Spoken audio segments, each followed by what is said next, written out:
Hello everyone. Welcome back to our channel Pooja Jana sisters 8686. అందరూ ఎలా ఉన్నారు? బాగున్నారా? ఈరోజు ఈ వీడియోలో సమ్మర్ సీజన్ స్టార్ట్ అయిపోయింది. వేడి చేయకుండా బాడీకి చలవ చేసే విధంగా ఈ జ్యూస్ని అయితే ప్రిపేర్ చేసేసుకుందాం. మనం కర్బూజా తోటి చేసేసుకుందాం ఈ షర్బత్ని. చాలా ఈజీ ప్రాసెస్ అయితే ఉంటుంది, చాలా టేస్టీగా కూడా ఉంటుంది. లాస్ట్ వరకు స్కిప్ చేయకుండా చూడండి. ఇక్కడ ఒక హాఫ్ కప్పు సగ్గుబియ్యం అయితే తీసుకున్నాను నేను. ఇంకొక బౌల్లో ఒక టేబుల్ స్పూను సబ్జా గింజలు అయితే తీసుకొని, ఈ రెండు బాడీకి చాలా హీట్ ప్రెజర్ని తగ్గించే క్వాంటిటీ వాల్యుబుల్స్ అయితే ఈ రెండిట్లో ఉన్నాయి అన్నమాట.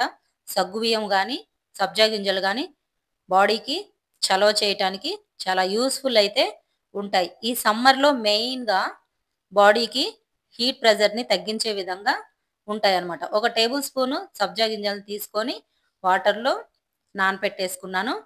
ఇంకొక సైడు సగ్గుబియ్యం కూడా తీసుకొని వాటర్ పోసి ఒకసారి నీట్గా వాష్ చేసుకోండి. వాష్ చేసుకుంటే ఏమన్నా ఉన్నా కానీ పోతాయి. లేదు నీట్గా ఉన్నాయంటే అలాగే వేసేసుకోండి. నేనైతే ఇక్కడ వాష్ చేసి ఒకసారి వాటర్ పోసి ఒక హాఫ్ అన్ అవర్ ముందు ఈ ప్రాసెస్ అన్నమాట. మనం చేసే ముందు ఒక హాఫ్ అన్ అవర్ ముందే సగ్గుబియ్యం సబ్జా ఈ రెండు నానపెట్టుకోవాలన్నమాట. ఇవి పక్కన పెట్టేసుకుందాము. ఇప్పుడు పొయ్యి మీద కడాయి పెట్టేసుకొని ఇది మొత్తము ఒకసారి వాష్ చేసుకొని పెట్టుకోండి కడాయి. ఎందుకంటే ఇప్పుడు మనం ఒక హాఫ్ లీటర్ పాలైతే పోసాను. అవి విరగకుండా ఉండాలి అంటే ఈ కడాయి ఒకసారి వాటర్ తోటి వాష్ చేసుకొని వేసుకోండి. ఇప్పుడు హాఫ్ అన్ అవర్ నానబెట్టిన సగ్గుబియ్యాన్ని దీంట్లో వేసేసాను. ఈ పాలల్లోనే ముందుగా నానబెట్టాం కాబట్టి డైరెక్ట్గా పాలల్లోనే వేసేసాను. బాయిల్ అవుతాయి ఇవి.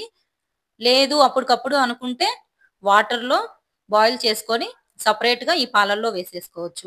నేనైతే నానబెట్టి వేసాను కాబట్టి ఈ పాలల్లోనే వేసేసాను. ఈజీగా తొందరగా ఉడికిపోతాయి. ఈ కడాయిలో డైరెక్ట్గా పచ్చిపాలే పోసేసాను నేను.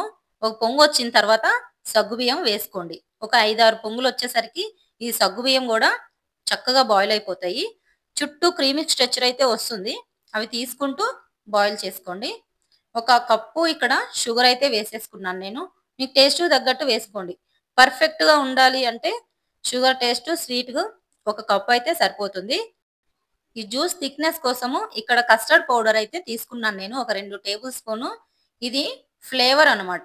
Flavour vanilla flavour custard powder అయితే తీసుకున్నాను. మీకు నచ్చిన ఫ్లేవర్ అయితే తీసుకోండి. ఇది వాటర్లో వేసేసి మొత్తం ఉండలు లేకుండా కలిపెట్టేసుకోండి వాటర్లోనే. ఇలా కలిపెట్టేసుకొని ఒక 2 మినిట్స్ పక్కన పెట్టేసుకోండి. ఉండలు లేకుండా కలిపెట్టేసుకొని పక్కన పెట్టుకోండి. ఈ సగ్గుబియ్యం బాయిల్ అయ్యేసరికి పాలు కూడా క్వాంటిటీ తగ్గిపోతుంది. థిక్నెస్గా వచ్చేస్తాయి అన్నమాట. ఇవి ఒకసారి కలిపెట్టేసుకొని మనం ఇందాక కలిపి పెట్టుకున్నాం కదా కస్టర్డ్ పౌడర్ వాటరు, అవి కూడా ఒకసారి కలిపెట్టేసుకోండి. ఎందుకంటే ఇవి అడుగుకెళ్తుంది అనమాట. పౌడర్గా కలిపెట్టేసుకొని ఈ పాలల్లోనే వేసేసుకోండి. ఈ పాలల్లో వేసేసుకొని మొత్తం కలిసే విధంగా గరిటెతో కలిపెట్టేసుకుంటూ ఉండాలి. ఇప్పుడు అస్సలు ఆపొద్దనమాట. గరిటెతోటే కలిపెట్టేసుకుంటూ సిమ్‌లో పెట్టి మంటని చుట్టూ ఉన్న క్రీమీ కూడా మీగడలాగా కట్టేస్తుంది కదా! అది కూడా తీసుకుంటూ కలిపెట్టేసుకుంటూ సిమ్‌లోనే పెట్టి ఉంచేసుకోవాలనమాట. లో ఫ్లేమ్‌లో పెట్టి కలిపెట్టేసుకోండి. ఆ క్రీమీ స్ట్రక్చర్‌ని కూడా తీస్తూ కలిపెట్టుకోండి. కనీసం ఒక 15 మినిట్స్ అయినా టైం తీసుకుంటుంది. ఇప్పుడు స్టవ్ ఆఫ్ చేసి half table spoon vanilla essential అయితే వేస్తున్నాను నేను. మీకు ఫ్లేవర్ కావాలంటే మ్యాంగో ఫ్లేవర్ కానీ, పైనాపిల్ ఫ్లేవర్ కానీ, మీకు జ్యూస్ ఏ ఫ్లేవర్ కావాలంటే ఆ ఫ్లేవర్ అయితే వేసుకోవచ్చనమాట. ఇక్కడైతే వెనిలా ఎసెన్షియల్ ఉంది నా దగ్గర. హాఫ్ టేబుల్ స్పూన్ అయితే వేసేసుకున్నాను నేను. చూసారు కదా! ఇది చల్లారే కొంది గ్రేవీ చాలా థిక్‌గా అయితే అవుతుంది. ఇది పక్కన పెట్టేసుకొని కర్బూజా అయితే ఒకటి తీసుకొని మొత్తం లేయర్ తీసేస్తున్నాను నేను. మొత్తం లేయర్ తీసేసి లోపల పార్ట్ గింజలు కూడా ఉంటాయి కదా! అవి కూడా తీసేసి పీసెస్‌గా అయితే చేసుకున్నాను ఇవి. ఈ మొత్తాన్ని ఇప్పుడు మిక్సీ వేసేసుకుందాం. జ్యూసీగా కావాలంటే మొత్తం ఫైన్ పేస్ట్ లాగా అయితే చేసేసుకోవచ్చు. లేదు కచ్చా పచ్చాగా అయినా చేసుకోవచ్చు. అక్కడక్కడ తింటూ ఉంటే తగులుతూ ఉంటే కూడా బావుంటుంది ఈ జ్యూస్‌లో. చూసారు కదా! థిక్‌గా అయితే అయిపోయింది చల్లారేలోపు. ఇప్పుడు ఈ జ్యూస్ చేసుకున్న కర్బూజా జ్యూస్ అయితే దీంట్లో వేసేసాను నేను. ఇది కూడా మొత్తం కలిసే విధంగా కలుపుకోవాలనమాట. ఇది చల్లారే కొంది క్రీమీ స్ట్రక్చర్ అయితే వచ్చేస్తుంది. మొత్తం తిక్కుగా దగ్గరకైతే అవుతుంది. సో, ఈ కర్బూజా జ్యూస్ గూడా వేసాం గాబట్టి కొంచెం పలచగా అవుతుంది. మళ్ళీ చల్లారే కొంది తిక్కుగా అవుతుందనమాట. ఇప్పుడు మనం కర్బూజా మొత్తం వేసేసాం, కలిపెట్టేసుకున్నాం గదా! తర్వాత సబ్జా గింజలు గూడా నానిపోయినయి.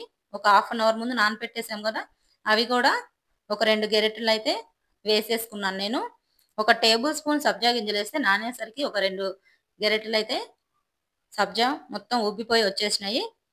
అవి గూడా దీంట్లో వేసి కలిపేసుకున్నాను. మొత్తం ఇప్పుడైతే ఒక గ్లాస్‌లోకి తీసుకుంటున్నాను. ఇది మీరు డైరెక్ట్‌గా అయినా తీసుకోవచ్చు. లేదు అంటే ఫ్రిడ్జ్‌లో పెట్టైనా తీసుకోవచ్చు. నేనిక్కడ గ్లాస్‌లోకి తీసుకొని ఐస్ క్యూబ్స్ అయితే వేసేసుకుంటున్నాను.